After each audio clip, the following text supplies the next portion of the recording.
Hey guys, this is Kat coming to you from the backyard today. It's a little snowy, so not on the trail, but I thought I would start making a little video series about my pack build for my thru hike. So I'll be taking you guys through what I've done for research and opening up the pack and seeing what we have inside so far. So that's the series that I'll start. I'll try and post a video every couple weeks or so, so that you guys can keep up with what I've been doing in terms of planning for the thru hike.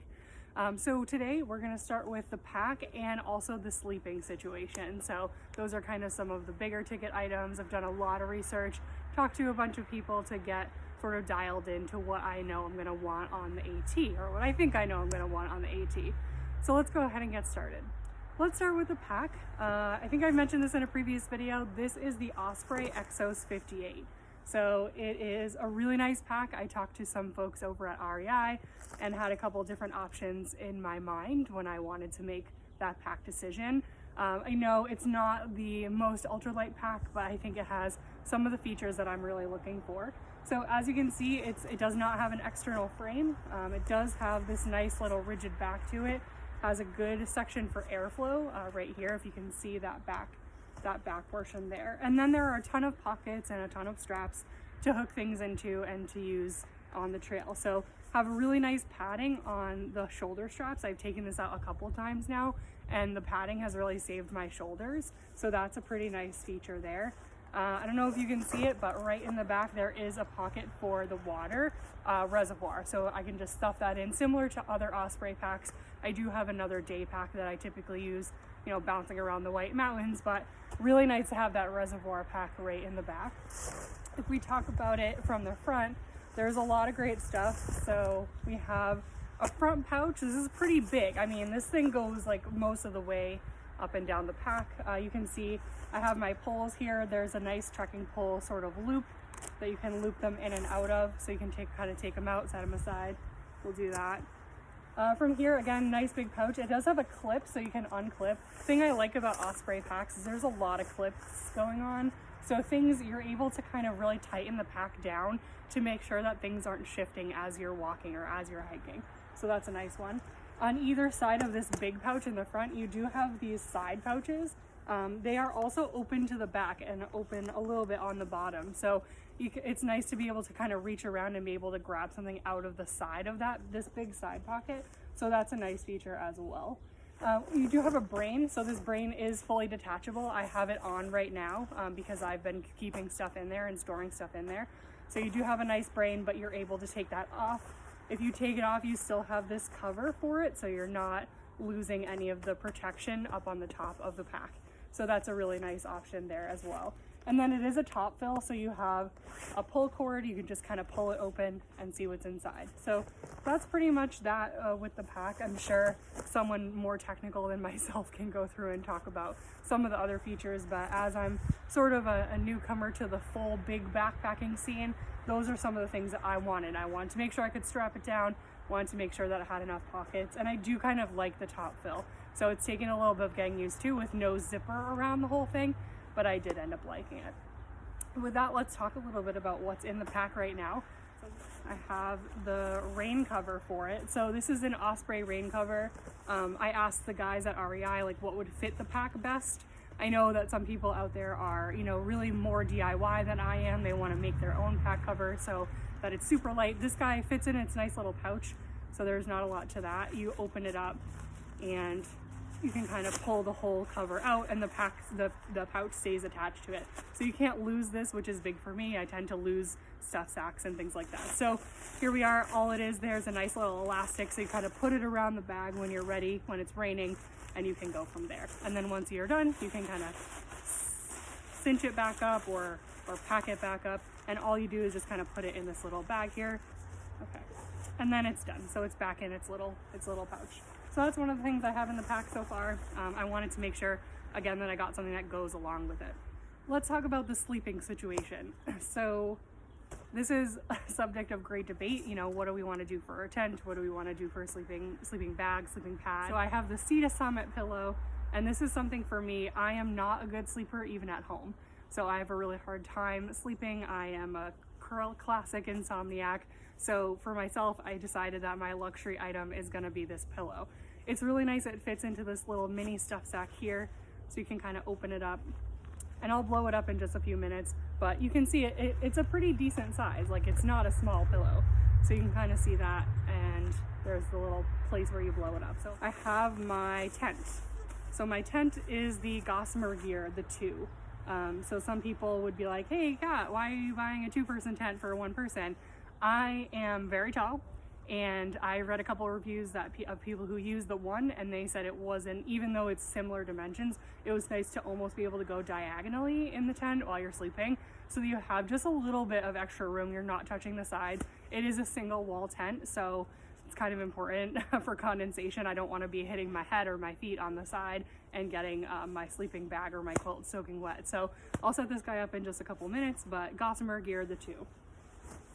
In terms of other sleeping, I did get a sleeping pad. This is the Thermarest Neo Air. So I read, again, a ton of reviews and a ton of different opinions about, you know, are we going to go with an inflatable one? Should I go with the closed foam pad? For myself, I know I'm also a cold sleeper, so I definitely wanted something that's going to just add a couple of inches of insulation. It's going to give me that higher R value so that I'm able to sleep a little bit better. So Thermarest, super, super light, like very, very light. And I'll blow this one up for you guys too, so you can see that in action. Again, I have dabbled in hiking, mostly day hiking. I haven't done a ton in the backcountry. If I do go overnight, I typically have gone car camping with friends. So I've never needed a sleeping bag that's gonna like really last me. So the ones that I've bought previously in the past are not great quality. So I made sure to really do some research and get some stuff, but I didn't know if I wanted to go with synthetic or down. I think there's kind of pros and cons to each one. So I actually got 2 different strategies, and I'm gonna try them both out on the trail. There are 2 different temperature ratings, so I can use one, switch it out halfway through, and then use the other one for the majority of the rest. So this one, the one that I will probably use through mid-trail to end, is a custom Enlightened equipment Revelation. So again, this is a custom made quilt. Again, I'm too tall for their standard stock, but it was super, super easy to customize.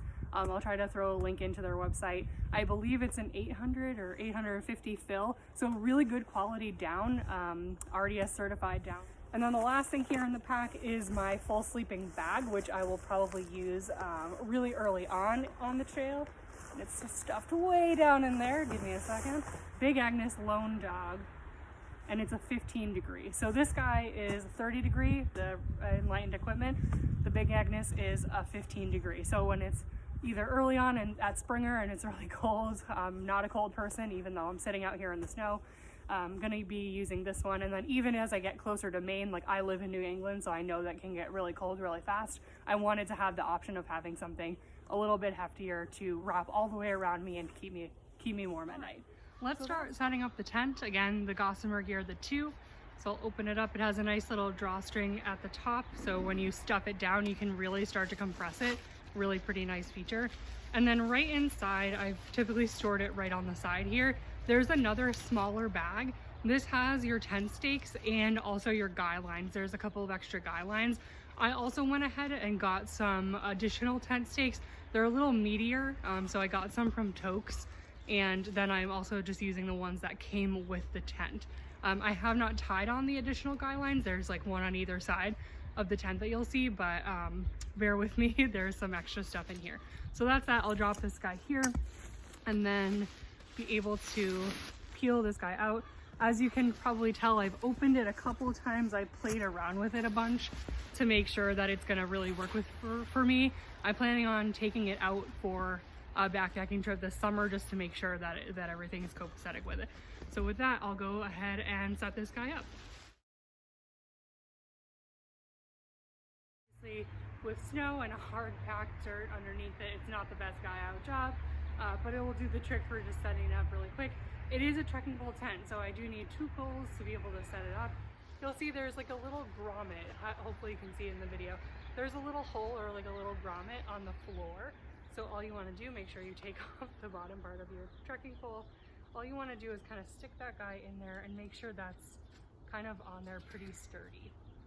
And then you can put that guy in there. And then from here, there's also sort of like a natural reinforced section of the tent itself. It makes kind of like a pocket for the top of your pole. So again, super easy for even a beginner to understand how to set it up. So if you want to unclip that top and then just again make sure you know how far, you should be putting it, and it's right around there for me. So we lock that pole in and should be good to go. Let's go for the other side. So one side, I will say something that confused me at first. One side is definitely leans more than the other side. So that's just something to be aware of, is that not both sides are gonna be even. So for a while I thought I was setting it up wrong, but it turns out it's meant to do that. So the front door kind of is straighter up and down than the back door, essentially, if you want to think about it that way. Let's take that line in for a second. Okay. So again, I'm gonna find my grommet. You want to pull the floor tight, but not super, super tight. It doesn't need to be ridiculously. And then we'll find that pocket. And then we have our pocket, we have our floor, and we can stand it right up. Okay, so here we are. As you see, the snow is fighting me a little bit, so definitely not as tight as I've gotten it in the past when I've set it up without snow in the yard. Again, you can see kind of here's a side wall, here's the front wall, which is more straight up and down. The back wall we'll walk around is a little bit slanted out to the side. So again, it kind of gives you that nice roomy feel in there. It does feel pretty big for even a 2-person tent. It's pretty good. As I mentioned, there's extra guy line available, so here's a tie-on. So when I do want to go and tie on those extra guy lines for like high wind situations, I can certainly do that. I think the lines are right in this little bag, as I mentioned. And then here are the big toques. These are fatties.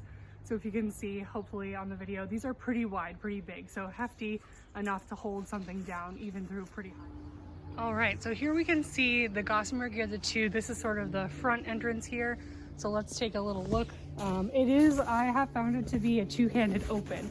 So it's not as easy as just pulling on it. Even if it is tight, you do have to kind of use that second hand to pull the zipper around and open it up here. So kind of nice and roomy in here. It's not really too bad. I would say the other thing I really like about this tent is the toggles that hold on this top layer of each of the doors. So I've rolled it up in advance, but if I wanted to, if it was raining, I could certainly untoggle those. Super easy to take it up and down. I haven't had any problems doing that. So really, really roomy in here. And let's go ahead and set up the sleeping system. And then, okay, so here we are with the Neo Air, I think it's the X-Lite, the Thermarest sleeping pad. One of the really nice features about this is the blow-up bag. So this guy, I've attached it. You can see super easy to attach. You just open the valve and pop it right on there with the bag. And unless it's really, really windy, you do want to blow into it in order to fill it up. So you can try something like this, but it's not going to work too well. So my trick has been to kind of blow into it until you have a good little pouch there, a good little piece of air. And then all you got to do to blow it up is to roll that air on down. And you think it takes a while, but it actually isn't that bad. So now we've talked a little bit about blowing up the pad. Now that we have it blown up to what we want it to be for now, let's go ahead and throw it in a tent and then talk a little bit about the sleeping bag and the sleeping quilt. So we'll put it in here. Make a nice little bed for ourselves. Right, so that guy's good and comfy in there. Let's talk about the sleeping bag and sleeping quilt. I've got everything with very nice stuff sacks. I didn't have to buy any additional stuff sacks from anywhere, so that's been super nice. We'll take this bad Larry off. You can see I haven't even really taken the tags off of anything yet, because this one takes a while to ship. So if you are gonna get a custom Enlightened equipment, keep in mind it does take a little bit to ship to you because it's custom made. So luckily I bought mine really far before I'm gonna think about going on the trail, so not a problem for me. But if you do get close down to the wire, think about that. So again, it's a quilt, so it does have a nice sort of strap system. So this is the inside, the purple, I got purple and gray, so the purple is the outside. So if we kind of lay it out like this, you can see really nice fabric on the outside. Seems really durable. Even just covering my knees right now, I've been cold doing this video, it's already pretty warm, so really warm. You do see a nice strap and clip situation on the back end. So let's flip it over, in fact. So you'll see that we have some options to clip things together like that. And then we also have some straps. There are also longer straps that they send you. I think they're to wrap around the sleeping pad, so you kind of get a more closed in feel. I didn't bring them out with me today, but you do have that. And then the other thing I really liked about the Enlightened equipment is that it does have you can go with the option for a closed toe box. So I did that because I know that my feet tend to get cold even if the rest of me is not. So if I go to the bottom, you'll see there's this little zipper part, so I can zip up, and it just zips up a little bit, right? It still leaves the quilt feel, you know, you still have the open top, but the bottom you can close with that zipper. And then there are a couple toggles in here, so then I can even toggle this closed. So it really does close up your foot space. So if I want to, I can kind of tie those down so that that stays closed throughout the night. So really, I think this is a really nice, super light option. So we'll go ahead and we'll chuck this in the tent as well. Make ourselves a little sleeping cave in there. So that is a 30-degree quilt. This is a 15-degree bag. It's a mummy bag. So again, it comes with its own little stuff sack here. And if I open that up, this one is kind of, I would say this one is a lot heavier than the quilt. So that was one thing, you know, I was looking at weight. This is like one of the first things I bought, in fact, and I was definitely looking at weight, but it's for sure heavier. It is synthetic, so it's not that nice down, that light down. So you'll see a couple cool features. If I shake it out a little bit, you'll see that the face section, this little hole, is really small, and that's great for me because again, during those cold nights, I know I'm gonna get cold. I sleep like with my blanket all the way over my face. So if you see this guy, it has a really small opening, which is really great for me. I think I was able to choose my side of zipper, so I chose right side. So this is the way that it would go, and the zipper is over here on my right hand side. So that's a nice feature. If we do flip it over, the other cool thing is that it has a sleeping pad, sort of like hook-in system. So this blue patch that you're looking at right here, you can actually put the sleeping pad up in here so that it stays where it's supposed to be. For me, that might be a nice factor because I flop around a lot, so I might want it to try and stay right where it is without me moving around. So those are the two bags. Let's pitch this guy in the tent, and then we'll talk about the pillow. I did bring my luxury item, which is a pillow. So this is the Sea to Summit pillow. It's super light, so I'm not really concerned about it, you know, taking up a ton of space in the pack. It packs down really small. So this is, again, kind of a splurge for me. So for people uninitiated like I was, note to self, there is this sort of open piece on the back where you open and close it. That's to deflate. If you close that, there's another smaller one on top of it. And if you open that, you'll see, hopefully you can see, it's like a smaller version. This is where you can inflate it. So you don't want to inflate and deflate from the same hole. Technically it's the same, but there's like another mouthpiece. So you just kind of blow into it. And you'll start to see, if you blow into it, the air doesn't come back out if you're doing it the right way.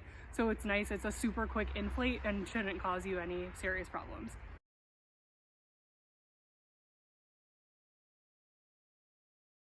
So again, I've inflated it. I haven't even closed the tab yet, that's still open, but it's not deflating because it's open the correct way. So if I pop that closed, now it's kind of, it's full self. So let's go ahead and we'll throw everything in the tent and then we'll take a little lie down. All right, here we are. We're laying down in the tent.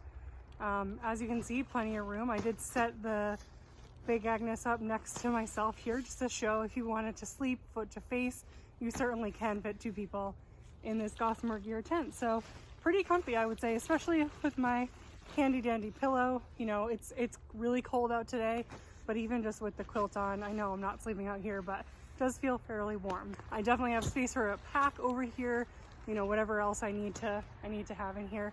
I think I need to set it up, but I also believe there is usually a clothesline that can be set up in here. So that's a really nice feature as well. If I wanted to, you know, put up my clothes at the end of the day and dry those out, I certainly can. There are little pockets, I don't know if you can see, but on either side, there's a pocket right behind me.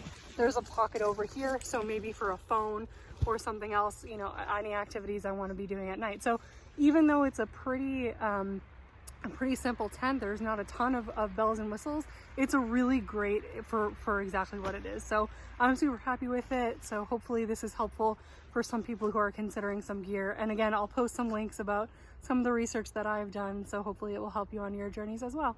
Thanks so much for watching.